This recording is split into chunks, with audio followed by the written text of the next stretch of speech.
Hello my dear students, let's start the question answer of second lesson. लेकिन question answer start करने के पहले हमें क्या करना है, हमें जो वीडियो के नीचे लेफ्ट हैंड पे जो लाइक का बटन है उसे प्रेस करना है और राइट हैंड पे जो सब्सक्राइब का बटन है उसे प्रेस करना बिल्कुल नहीं भूलना है। So now we start the question answer. So the first question is what was Mini doing in the balcony. Mini balcony में क्या कर रही थी? Mini was watching the children. Mini बच्चों को देख रही थी। प्लेइंग खेलते हुए इन द पार्क आउटसाइड, बाहर पार्क में। तो मिनी बच्चों को बाहर पार्क में खेलते हुए देख रही थी। Second question, why was her mother worried as Mini sat in the balcony. Mini balcony में बैठी हुई थी तो उसकी माँ चिंतित क्यों थी? हर मदर वाज वरीड। अब इस क्वेश्चन का आंसर हम इस क्वेश्चन के इस पार्ट से लेते हैं। Her mother and then helping verb, her mother was worried. अब हमें इसका रीज़न लिखना है कि चिंतित क्यों थी।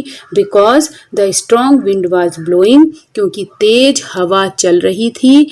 And she did not want Mini to get wet, और वो नहीं चाहती थी कि मिनी गीली हो जाए।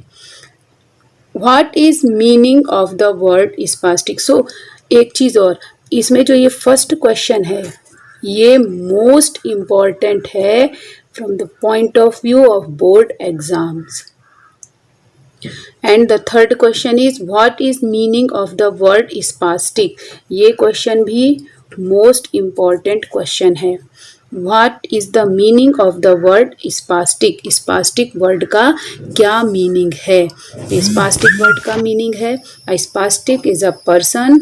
spastic एक व्यक्ति होता है who has no control, जिसका कोई कंट्रोल नहीं होता है over his hands and legs, अपने हाथों पर और पैरों पर from birth, जन्म से। जिसका जन्म से अपने हाथ पैरों पर कोई कंट्रोल नहीं होता है उसे कहते हैं हम स्पास्टिक। तो स्टूडेंट्स, इसमें एक क्वेश्चन इसको चेंज होकर इस पैटर्न में भी आ सकता है कि what disability did mini have, कि मिनी में कौन सी अपंगता थी।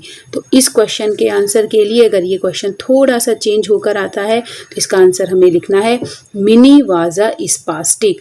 मिनी एक स्पास्टिक थी और इसके बाद हमें स्पास्टिक का मीनिंग लिख देना है। That means she had no control over her hands and legs from birth, जिसका अर्थ है कि उसका अपने हाथ पैरों पर जन्म से कोई कंट्रोल नहीं था। Now the next question, why did the neighborhood children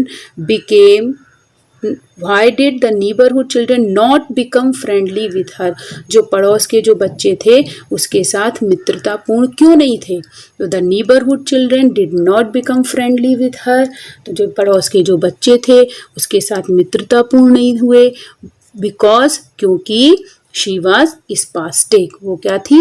वो एक स्पास्टिक थी, इसलिए जो पड़ोस के बच्चे थे वो उसके साथ मित्रतापूर्ण नहीं थे, उसके साथ खेलते नहीं थे।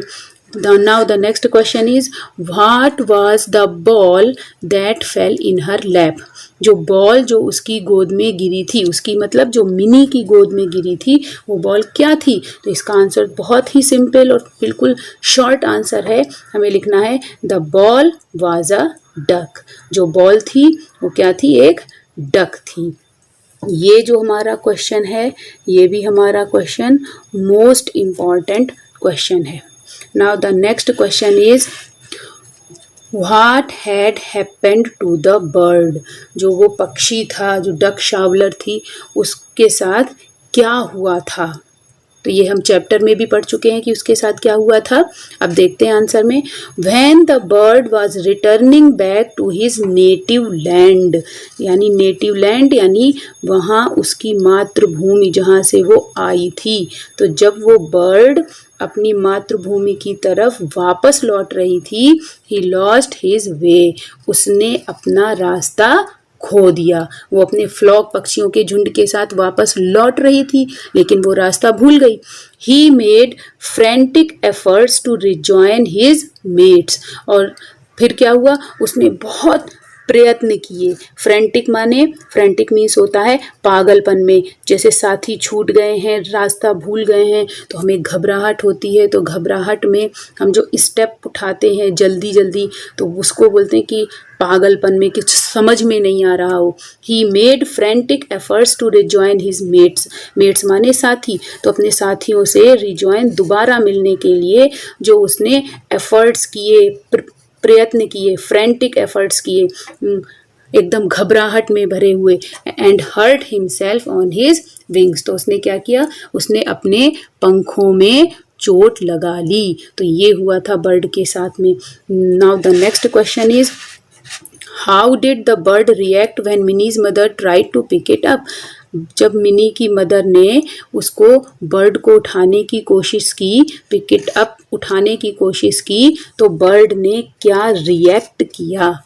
व्हेन मिनीज मदर, अब ये हमने फिर ये आंसर का पार्ट जो है वो हमने यहाँ से ही लिया हुआ है, और ये जो क्वेश्चन है ये भी मोस्ट इम्पॉर्टेंट क्वेश्चन है। How did the bird react when Mini's mother tried to pick it up, तो हम इसका आंसर यहीं से लेंगे, when Mini's mother tried to pick it up. इतना पार्ट हमें क्वेश्चन में से ही लिखना है, और सिंपल सिर्फ आंसर है इट निब्ड हर हैंड, इसने उनके हाथ में काट लिया। Next question, why do you think the bird refuse to eat anything. आप क्यों सोचते हैं कि बर्ड ने खाने से इनकार, रिफ्यूज क्यों कर दिया, मना क्यों कर दिया। द बर्ड रिफ्यूज, ये फिर हमने ये इतना पार्ट यहाँ से लिया है। The bird refuse to eat anything, bird ने रिफ्यूज मना कर दिया कुछ भी खाने से, क्यों, because he was frightened, frightened यानी डरा हुआ था, क्योंकि वो डरी हुई थी, एंड वुंडेड, और क्या थी, घायल थी, इसलिए उसने कुछ भी खाने से मना कर दिया था, वो कुछ भी खा नहीं रही थी। The next question is how was the bird fed, तो वो कुछ भी खा नहीं रही थी, फिर उसको कैसे खिलाया गया। How was the bird fed, चिड़िया को कैसे खिलाया गया। The bird was fed with an ink filler, उसे एक इंक फिलर की मदद से खिलाया गया। आफ्टर ओपनिंग इट्स बीक, इसकी चोंच को खोलने के बाद। Next question, why do you think Mini named the bird Mitra. आप क्या सोचते हैं मिनी ने उस बर्ड का नाम मित्र क्यों रखा। Mini named the bird Mitra, यहाँ से फिर हमने इतना पार्ट लिया है। Mini named the bird Mitra, Mini ने बर्ड का नाम मित्र रखा, बिकॉज क्योंकि शी हैड नो फ्रेंड्स, क्योंकि शी मिनी, मिनी के कोई मित्र नहीं थे, and she wanted the bird to be her friend, और वो चाहती थी, क्या चाहती थी, कि जो बर्ड है वो उसकी फ्रेंड बने, इसलिए उसने उसका नाम मित्र रखा। What was Mini's reaction when she found Mitra's basket empty in the morning, Mini का रिएक्शन क्या था, प्रतिक्रिया क्या थी, जब उसने सुबह देखा, मॉर्निंग में देखा कि जो उसके पास में जो बास्केट रखी गई थी मित्र के लिए रात में सोने के लिए, वो बास्केट खाली थी। व्हेन मिनी फाउंड मित्राज, यहाँ से फिर हमने ये पार्ट लिया है, पूरा ये क्वेश्चन का पार्ट हमने आंसर में लिया हुआ है। When Mini found Mitra's basket empty in the morning, जब मिनी ने सुबह मित्रा की जो बास्केट थी उसको खाली पाया, शी वॉज हॉरिफाइड, वो डर गई, एंड शाउटेड, और चिल्लाई, Mitra, getting up on one elbow, अपनी एक कोहनी पर उठकर वो चिल्लाई, Mitra. Why did neighbourhood children come to Mini's house, अब जो पड़ोस के बच्चे थे वो मिनी के घर क्यों आए, तो the neighbourhood children came to Mini's house. यहाँ पर ये हमने ये पार्ट भी यहाँ से लिया है, बस यहाँ पर डिड यानी पास्ट इंडेफिनिट का सेंटेंस था, तो हमने कम इसको इस वर्ब की सेकेंड फॉर्म यहाँ पर यूज की है, क्योंकि पास्ट इंडेफिनिट टेंस में वर्ब की सेकेंड फॉर्म यूज करते हैं, तो कम का केम हो गया है। The neighbourhood children came to Mini's house to see the bird, to see माने देखने के लिए, मिलने के लिए, बर्ड से मिलने के लिए आए। What change did the bird bring in the attitude of the neighborhood children towards Minnie? अब ये जो बर्ड थी इसकी वजह से पड़ोस के बच्चों में, उनके एटीट्यूड में, उनके दृष्टिकोण में मिनी के प्रति क्या परिवर्तन आया। पहले वो मिनी के साथ कैसा बिहेव करते थे और अब जब से बर्ड आई थी तब से उनके बिहेवियर में, एटीट्यूड में क्या चेंज आ गया था। तो the neighbourhood children became friendly with Mini. तो जो पड़ोस के बच्चे थे वो अब मिनी के साथ काफ़ी फ्रेंडली हो गए थे, मित्रतापूर्ण व्यवहार करने लगे थे। What mistake did in Anju make, how did she compensate. अब जो अंजू थी, जो नीबरहुड चिल्ड्रन थे उसमें से एक जो बच्चा था वो कौन था, अंजू। तो what mistake did Anju make, Anju ने कौन सी गलती की। हाउ डिड शी कंपनसेट, फिर उसने इसकी भरपाई कैसे की, जो उससे गलती हो गई है उसको उसने कंपनसेट कैसे किया। Anju commented that it was hard for the duck to make new friends now. तो अंजू ने जो मिस्टेक की थी वो मिस्टेक क्या थी, उसने एक कमेंट कर दिया था। क्या कमेंट किया था, उसने कमेंट किया था कि it was hard for the duck to make new friends now, कि अब डक के लिए नए फ्रेंड बनाना बहुत कठिन है, हार्ड है। क्यों कठिन है, बिकॉज ही वॉज लेम, क्योंकि उसको चोट लग गई थी, वो उड़ नहीं पा रही थी, तो वो क्या हो गई थी, लंगड़ी। तो जो डक थी वो अब अपंग हो गई थी, लंगड़ी हो गई थी, तो अब उसके लिए फ्रेंड बनाना बहुत कठिन था। लेकिन जब उसने ये बात बोली तो उसके माइंड में ये बात उसने नहीं सोची, विथआउट कीपिंग इन माइंड, उसने ये नहीं सोचा that mini was also disabled, कि जो मिनी थी, मिनी भी अपंग थी। इस बात को उसने सोचा नहीं और ये कमेंट डक के ऊपर कर दिया।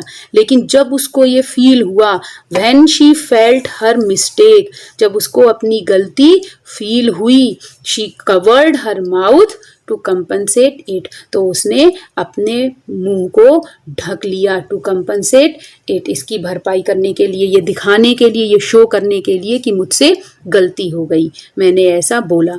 Describe the duck's farewell. अब क्या हुआ कि जो डक थी उसकी फिर विदाई, उसकी विदाई का वर्णन करना है कि उन्होंने डक को फिर कैसे अपने घर से विदा किया। Finally the day of ducks farewell come, अंत में डक की फेयरवेल का दिन आ गया। Mini's father to call the children and the duck to a nearby lake. तो मिनी के पिता सारे बच्चों को और डक को पास की झील में ले गए। नियर बाई, पास की, लेक, लेक मीन्स झील। The children lifted the duck from minis lap.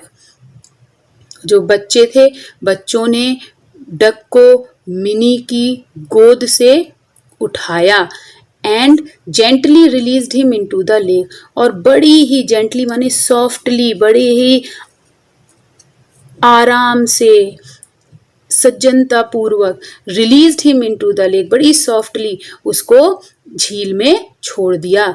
The duck started swimming, जो डक थी उसने तैरना शुरू कर दिया। And the children stood there, और बच्चे वहां खड़े रहे फॉर ए लॉन्ग टाइम, लंबे समय तक, वॉचिंग द डक, डक को देखते हुए। तो ये लॉन्ग आंसर के लिए, लॉन्ग क्वेश्चन आंसर में ये मोस्ट इम्पॉर्टेंट क्वेश्चन है। इस क्वेश्चन को तो, इस आंसर को तो हमें 100% प्रिपेयर करना है, ये मोस्ट इम्पॉर्टेंट क्वेश्चन है। Who do you think the story is about, mini और द डक। आप क्या सोचते हैं कि ये स्टोरी मिनी के बारे में है, डक के बारे में है, व्हाई। ये क्वेश्चन भी हमारा मोस्ट इम्पॉर्टेंट क्वेश्चन है, कि मैंने पहले भी कहा है कि मोस्ट इम्पॉर्टेंट क्वेश्चंस मैं बता रही हूँ, but the students want to score 100%, उन्हें किसी भी क्वेश्चन को नहीं छोड़ना है, उन्हें सारे क्वेश्चन के आंसर प्रिपेयर करने हैं। Who do you think the story is about, Minnie or the duck? So I think the story is about Minnie. मैं सोचती हूँ कि ये जो स्टोरी है ये मिनी के बारे में है। The duck is used as a symbol. Symbol means होता है प्रतीक। जो डक है उसको प्रतीक के रूप में यूज किया गया है to focus attention, उस पर ध्यान देने के लिए, किस चीज पर, on the disabled पर्सन, जो अपंग व्यक्ति होते हैं उन पर फोकस डालने के लिए, उनके ऊपर ध्यान आकर्षित करने के लिए इस डक को एज ए सिंबल, एक प्रतीक के रूप में यूज किया गया है। एंड टेल अस, और ये बताता है that we should always behave friendly with such persons, कि हमें ऐसे लोगों के साथ हमेशा फ्रेंडली बिहेव करना चाहिए, मित्रतापूर्ण व्यवहार करना चाहिए। They need our care and love. वो क्या चाहते हैं? वो चाहते हैं हमारी केयर और हमारा लव। तो ये थे हमारे लेसन 2 के क्वेश्चन आंसर। मैंने मोस्ट इम्पॉर्टेंट क्वेश्चंस को मार्क कर दिया है। आप चाहें तो वीडियो को पॉज करके आप भी इन मोस्ट इम्पॉर्टेंट क्वेश्चंस को मार्क कर सकते हैं और आप इन क्वेश्चन आंसर्स को नोट डाउन भी कर सकते हैं। Thank you.